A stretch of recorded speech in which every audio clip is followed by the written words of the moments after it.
प्रेमियों, नाम दो प्रकार के हैं। एक तो वर्णात्मक नाम और एक गुणात्मक। जो जिह्वा से बोला जाता है वो कोई भी नाम हो, ये वर्णात्मक नाम। और गुणात्मक नाम उसको कहते हैं जो हमेशा बोलता रहता है, कभी बंद नहीं होता। उस नाम को सूरत यानी जीवात्मा अपने कानों से सुनती है। जो जीवात्मा के कान से सुना जाए उसको गुणात्मक नाम कहते हैं, और जो जिह्वा पलट के बोला जाए इसको वर्णात्मक।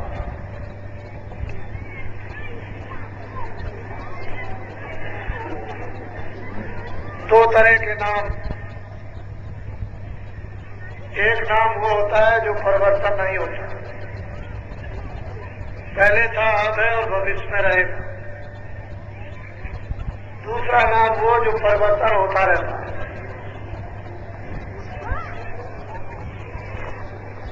जो शुद्ध पवित्र है,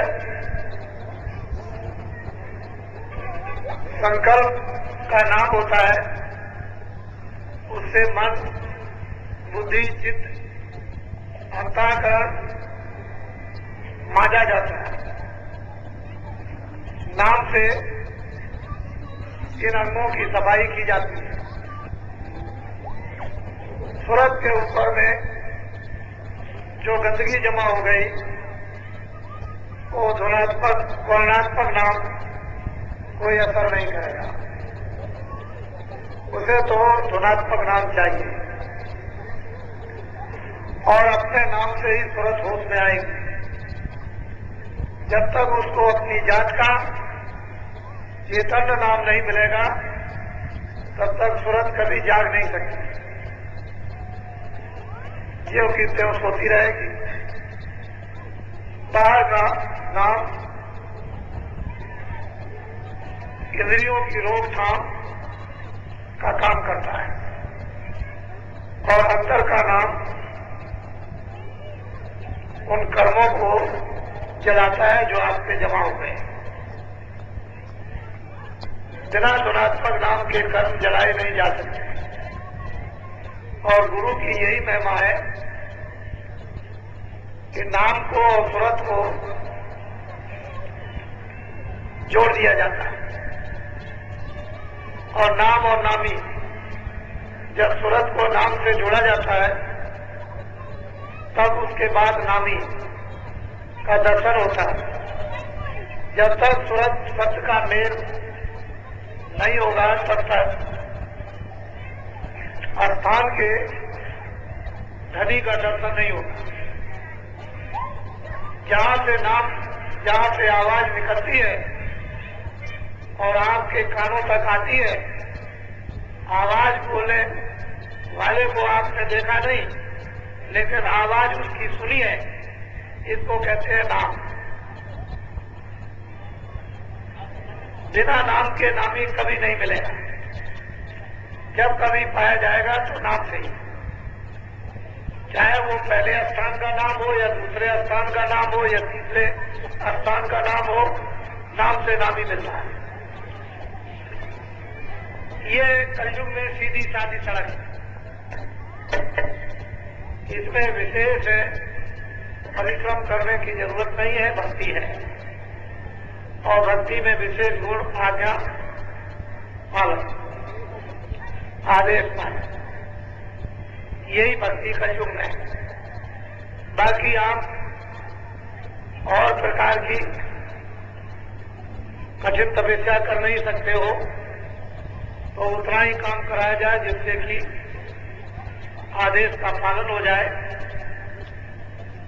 और उस पालन से नाम और नामी मिल जाए। वर्तमान समय में मौजूदा जो भी महात्मा उपयुक्त रास्ता देखते हैं, आपके लिए वही जारी करते हैं। जब जैसा समय होता है, मौज मसलहत बदल जाती है, उसके तौर तरीके बदल जाते हैं, उसके उपाय साधारण कर दिए जाते हैं, लेकिन जो आने जाने का रास्ता है वो एक, जो नाम और नामी के दर्शन का वो एक, उसमें कोई अंतर नहीं होता। सिर्फ इतना ही है कि जिस गलीज में आप फंस गए हो उसकी धुलाई में आसानी कर दी जाए। कोई ऐसा परमार्थ का साबुन लगाया जाए जो मन पर, बुद्धि, चित्त पर, अंतःकरण, आत्मा पर जल्दी लगे और उसका बैल करता है। इसमें तो सुगंधता कर देते हैं। आगे रास्ता एक ही, आने का एक ही, जाने का। वो सतयुग में भी था, वो त्रेता में भी था, वो द्वापर में भी, कलयुग में भी रहेगा। आगे कोई युग आए उनमें कोई परिवर्तन नहीं। सिद्धि और शक्तियां अपनी अपनी जगह पर हैं। सिद्धि और शक्तियों का उपयोग अपनी अपनी जगह पर, और सिद्धि और शक्तियों से मालिक का दर्शन दीदार नहीं होता। सिद्धि और शक्तियों से मोक्ष और मुक्ति नहीं मिलती। सिद्धि और शक्तियों से थोड़े समय के लिए मान प्रतिष्ठा इत्यादि ये सब चीजें प्राप्त कर सकते हो, लेकिन मालिक के पास नहीं। कलयुग में सिद्धि शक्तियां वर्जित, मना कर दी गई। इससे लाभ नहीं होगा, उलझ जाओ। कलयुग में जब महात्माओं ने, संतों ने देखा कि जीव छोटी छोटी चीज को पाकर के और ज्यादा उलझ जाते हैं, तो सिद्धि शक्तियों के प्रकोप को अपने हाथ में ले लिया, ताकि उसका असर आप पर अशुभ न व्यापे, गलत ना हो जाए। और वो जो आप साधना करते हो, जिन सिद्धि और शक्तियों में होकर उसका फल भक्ति, मुक्ति और मोक्ष में चला जाए। यदि वो चीज छोड़ दी जाए तो साधक बहुत गड़बड़ी करना है, और तरह तरह की गड़बड़ी कर दे। जिस गड़बड़ी से उनको खुद तो पता रहेगा नहीं, उनका भी नुकसान होगा, औरों की। इस साधना का तत्काल फल लोगों को प्राप्त होता है और जमा होता रहता है। अगर इस साधना का फल प्रकट कर दिया जाए तो हानिकारक आपके लिए इसलिए बच जाएगा कि आप उसको बर्दाश्त नहीं कर सकते। ये अभी कलयुग है। मैं कभी कभी सोचा करता हूं कि घर में माँ बाप बच्चे को छोटे छोटे कपड़े तरह तरह के पहनाते हैं, लेकिन जब किसी स्कूल में भेजते हैं तो खास कपड़ा पहनाया जाता है, एक ड्रेस का। घर में कोई कपड़ा पहनो, सिपाही एक ड्रेस पहनते हैं।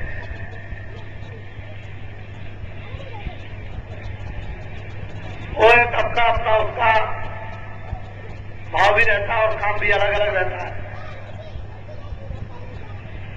ये जो आप कपड़ा पहने हुए हो, ये अपने वतन का शुद्ध है।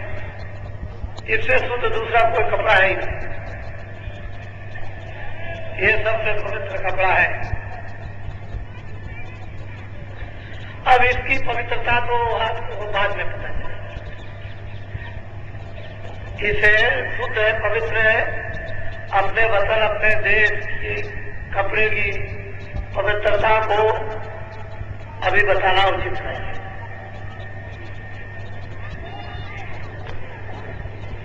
हम उस दया को लेने के लिए आए हैं, जहां प्रतिवर्ष इच्छा लगाकर आप इंतजार करते रहते हो कि वो दिन आए और हम पहुंचे, और तरह तरह की इच्छा लेकर आते हो। इसमें कोई संदेह नहीं है कि आपके बहुत काम बच जाते हैं, होते रहते हैं, लेकिन इन सब चीजों को छोड़कर भगवान की इच्छा, आत्मजागरण, मालिक के दर्शन के लिए प्यास उठा लें। यदि मालिक मिल जाए तो फिर बाकी क्या रह जाए। मैंने ये कहा जब महात्मा मिल जाते हैं तो बाकी कुछ रहता नहीं,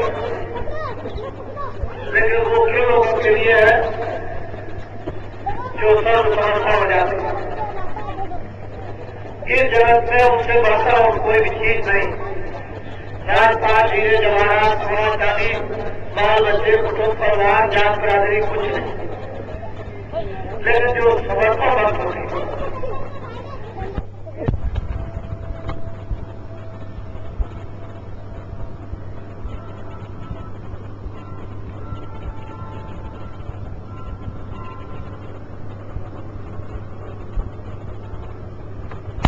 दोस्तों समझ लोगे और इसका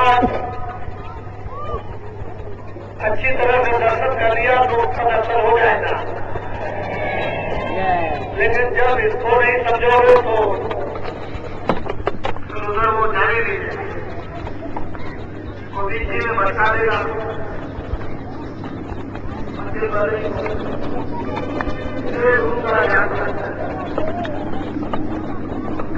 ऐसा मजबूर दृष्टि में उनके ध्यान को, उनके आचार को बता, इधर भी काम करें और उधर भी करें। वो इधर जब प्रेम हो जाता है तो उन मंदिरों में, ऊपर के जमानों में, जहाँ इतनी बड़ी रचना है कि सारा विश्व ऐसा मालूम होता है जैसे घुटना मच्छर से भी छोटा। ये सारा का सारा विश्व, अब ये अंदाजा करो कि उधर कितनी बड़ी रचना है और उस रचना हटा कर जो जिस मच्छरों पर रचना है उसमें कहीं भी दिल रखने को जगह नहीं, लेकिन सब के सब समाये हुए, कोई लड़ता नहीं, जगड़ता नहीं, कोई मारता नहीं, कोई पीटता नहीं। इतना प्यार, इतना अमृत बरसता है कि वो पीते ही रहते। उनको अमृत पीने से फुर्सत ही नहीं और दिल में रखने को जगह नहीं। वहां होकर जाना ये गुरु का काम है जो आपको ले जाए, वैसे नहीं। बातें तो बहुत लोग कर जाते हैं, लेकिन ये रहस्य आज नहीं समझते। तो मैंने सुबह आपको ये बताया था कि ये सूरत जीवात्मा दोनों आंखों के बीचों बीच बैठी है और इसकी रोशनी, इसका प्रकाश जो उस रोशनी में वो नीचे कंठ में, हृदय में, नाभि में, इंद्रिय द्वार और गुदा चक्र में फंस गया और उस सूरत की शक्ति इसमें लग गई। अब सूरत के पास में अपने लिए कोई शक्ति नहीं है कि उसमें से सिमट जाए। जब गुरु अपनी शक्ति का शक्तिपात करते हैं तब वो प्रकाश गुदा कमल से, इंद्रिय कमल से, नाभि कमल से, हृदय कमल से, कंठ कमल से निकलता है। तब समझता उसका भाव और आंखों के सामने जब आ जाएगा तो वहां उस प्रकाश का एक समूह बनकर शक्ति तैयार हो जाएगी। और जब वो शक्ति तैयार होती है इस सूरज की स्वयं, तब उसमें वो जज्बा यानी पैदा होता है और वो तो अपनी ताकत गुरु के वचन सुन सुनकर और उसकी नया दृष्टि ले लेकर के ताकत लगा देती और फौरन जो दरवाजा बंद है दोनों आंखों के सामने, जिसको तीसरा तिल आज्ञा चक्र छठा चक्र कहते हैं, उसको तोड़ देती है। और जब ये दरवाजा टूट जाएगा तो एक बहुत सुगंधित, बहुत खुशबूदार एक सुपारी श्वेत रूप में निकल आती है, बहुत खुशबू देती है। उसकी खुशबू से मस्त हो जाते हैं और उसमें उस सुपारी में जो श्वेत सुपारी है उसमें खुशबू भी है, उसमें कुछ चूता भी है, उसमें कुछ रस चमकता है और उस सुपारी में कुछ और है। जब वो सूरत अपनी दृष्टि उस पर लगाती है तो फिर उसको बेचती है, छेदन करती है। अब यहां से कुछ निकल आएगा, लेकिन ये रहस्य किसी लोगों को मालूम नहीं, लोग इसको जानते नहीं। अब हमको ये जानने की जरूरत है कि हम किस कदर नीचे, आंखों के नीचे फंसे हैं जहां कुछ नहीं, और हमको जाना चाहिए था आंखों के ऊपर। तो नीचे 5 स्थान और ऊपर 5 स्थान, नीचे अंधकार है, ऊपर में प्रकाश। नीचे की साधना में तो आप सब लग गए, लेकिन ऊपर प्रकाश की साधना में जाने की आपने कुछ भी नहीं किया, तो ज्यों के त्यों रह गए और कोई भी साधना का आपको सब काम उससे अलग हो गया। मन ने मान लिया होगा कि हमने बहुत कुछ कर दिया, लेकिन कुछ ऐसे लोग बहुत मान कर बैठे हुए। सत्यवत की साधना आंखों के ऊपर, नीचे कोई साधना है ही नहीं, नीचे कोई उपासना है ही नहीं। सत्यवत में नीचे आंखों में कोई क्रिया ही नहीं है। और ये जो क्रिया है इंद्रियों के द्वारा, हाथ पैर आंख और कान, ये जबान जो करती है, ये तो जड़ है, ये जड़ क्रिया का था, लेकिन चेतनता का नहीं है। और वो भी जड़ क्रिया का जो साधन है वो शुद्ध नहीं, पवित्र नहीं है, अशुद्ध है, गंदा था। इस कारण उधर को जाने की कोई बात ही नहीं। तो ये संत मत ही है जो उल्टा देगा। मत कहते हैं राष्ट्र, मत कोई फिरका नहीं है, संत मत, मत मार्ग, रास्ता को उल्टा देता है। किसको? सूरत, उस रास्ते पर खड़ा। जब वो सूरत संत मत के रास्ते पर खड़ी हो जाती है, कहाँ अभी अचेत है, फिर उसको जगाया जाएगा, बैठाया जाएगा, पकड़ पकड़ करके तब उसको चलाया जाता है।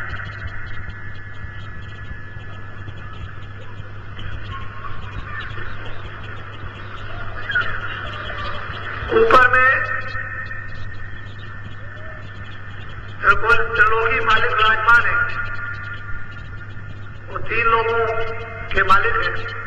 इसके पिंड ब्रह्मांड, पिंड कहते हैं ये शरीर, और अंड कहते हैं जो लिंग शरीर, शरीर से परे।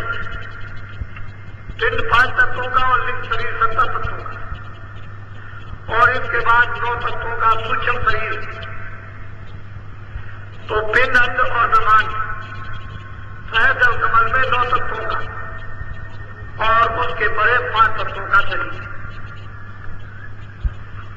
त्रिपुटी धाम में ब्रह्म स्थान पर शब्द रस रूप रसगंध और सहजल कमल में मन बुद्धि चित्त और अहंकार रजोगुण तमोगुण सतोगुण 10 इंद्रियां लिंग शरीर में और मन बुद्धि चित्त अहंकार रजोगुण सतोगुण 17 तत्व।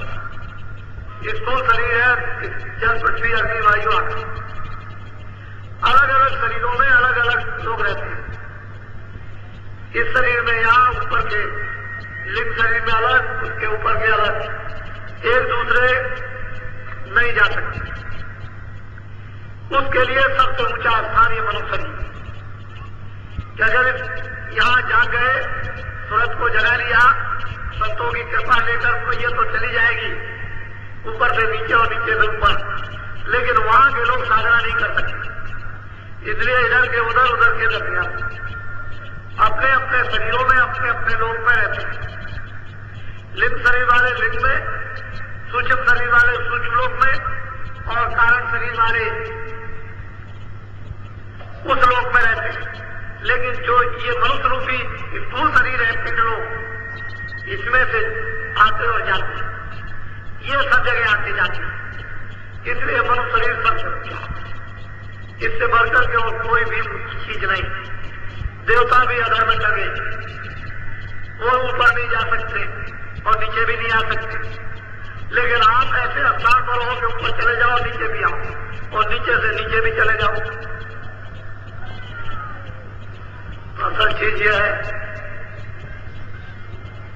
कि ऐसे सौभाग्य को अपने हाथ से जाने नहीं देना चाहिए। अनेकों जन्मों की तपस्याओं कर्मों का फल एक सुबह सुंदर मानव शरीर, अमीरी गरीबी उसके आ जाने के लिए बाधक नहीं है। वैसे स्वयं बाधक बन जाओ बात अलग है, लेकिन वहां नहीं, इनमें से कोई अमीरी जाएगी न वो तो रास्ता है। अगर उस रास्ते से चले जाओ तो अमीर भी जा सकता है। गरीब और अमीर का शब्द बात है, उस रास्ते में न कोई गरीबी न कोई अमीरी, वहां तो एक ही खाली नंगे होकर के जाता है। कोई भी उपाधि किसी भी चीज की लेकर आप उधर बिल्कुल निहंग कर दिए जाओगे तब वो फुरत जाती है। तो वहां तो अमीरी गरीबी का कोई काम नहीं है। वो आपको मनुष्य शरीर अनमोल मिला है, शरीर से जीवात्मा का काम करना चाहिए। ये अगर शरीर कहीं छूट गया तो फिर यह शरीर मिलता है, और जब मिलेगा नहीं तो जीवात्मा नरकों में और 84 में अपने किए हुए कर्म का फल भोगेगा। और ये अवसर फिर जब कितने करोड़ वर्ष बीतेंगे मनुष्य शरीर का नहीं मिलेगा, तो फिर तो आपने अपनी आत्मा को अधोगति में पहुंचा दिया, फिर क्या फायदा। और हमारे देश में एक बहुत बड़ा प्रश्न है कि समाजें बिगड़ गई, घर परिवार बिगड़ गए, पति और पत्नी और बच्चे बिगड़ गए, जाति पाति बिगड़ गई, छोटे बड़े बिगड़ गए, हिंदू मुसलमान सिख ईसाई अपने आप को न मुसलमान न हिंदू न सिख न ईसाई, पता नहीं क्या हो रहा है। ये भी नहीं मालूम कि हिंदू किसको कहते हैं, मुसलमान किसको कहते हैं, ईसाई किसको कहते हैं, सिख किसको सब। ऐसी दशा जो हमारी छोटी छोटी थी वो सब नष्ट हो गई, और पुनः इसका निर्माण छोटे लोगों के द्वारा, सादे लोगों के द्वारा, सीधे लोगों के द्वारा, धर्मात्मा लोगों के द्वारा, कर्मात्मा लोगों के द्वारा, प्रेम और सत्यता लोगों के द्वारा ये छोटी छोटी व्यवस्थाएं और फिर हम लोग उन छोटे छोटे दायरों में अपने अपने शरीर रक्षा के जब काम करने लगेंगे तो प्रकृति कुदरत शरीर संबंधी रक्षा के लिए सब चीज अपने आप मुहैया, थोड़ी सी मेहनत पर करेगी, ज्यादा मेहनत करने की जरूरत नहीं। हमने वो भी जो जमाना देखा है, एक ही घर में कमाता था 10 खाते, लेकिन वो 10 ऐसे रहते थे जैसे बात, अपना रोटी खा लिया, जंगल में चले गए,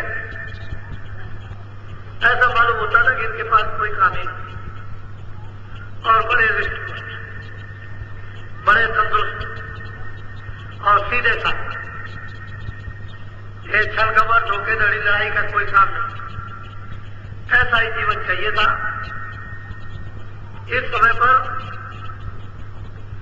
100 करोड़ की हिंदुस्तान की आबादी है। कितने करोड़ की? 100 करोड़ की हिंदुस्तान की आबादी है। 2 आदमी ऊपर निकल जाएंगे, 2 कम नहीं होंगे।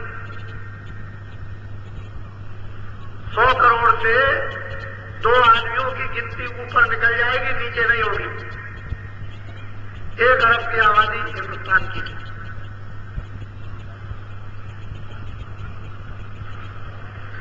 आप लोगों ने हिंदुस्तान में 1 करोड़ ने काट ले लिया,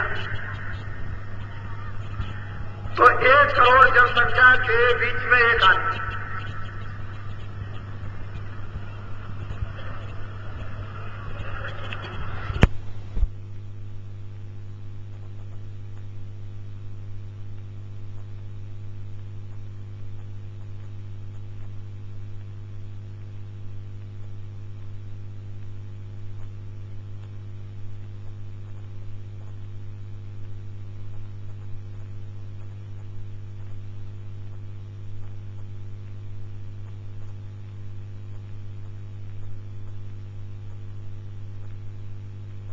लोगों में हलचल पैदा हुआ।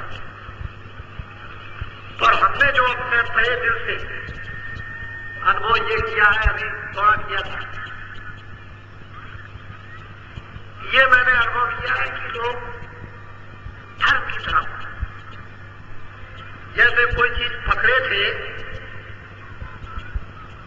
न मालूम क्यों पकड़े थे, भूल में पकड़े थे या किसी तरह से, अब मैं उनको देखता हूं कि ऐसे फेंक रहे हैं और धर्म की तरफ में भाग रहे हैं। तो जिस मानव धर्म से, अध्यात्म धर्म से, मानव धर्म में प्रेम, आध्यात्मिक धर्म में चेतना का ज्ञान, ये हमारे लिए सबसे बड़ी नियामत थी। उसको आप फेंक बैठे तो आपको और मिलेगा बहुत मुश्किल। तो चलो 100 करोड़ में 1 करोड़ कर लिया, कितने भी आदमी पड़ जाए, एक के ऊपर एक, उससे हमें कुछ नहीं मतलब है, हमें तो मतलब से मतलब है। और मैं आपको इस धर्म स्थान पर बैठ करके ये बताए देता हूं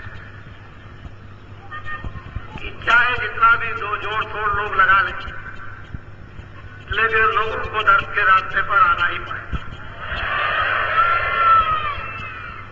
और सब लोग एक तरफ से धर्म चलाएंगे। ये रुकने वाला नहीं है। ये जो मोह है, मोह, ये रुकेगा नहीं, एकदम निकलेगा। जब पीछे से कोई चीज पड़ेगी जोर की, तो भक्त से निकलेगा, मुंह से निकलेगा। तो आप गुरु महाराज की आज पुण्यतिथि है, 10वीं तो लगी हुई है,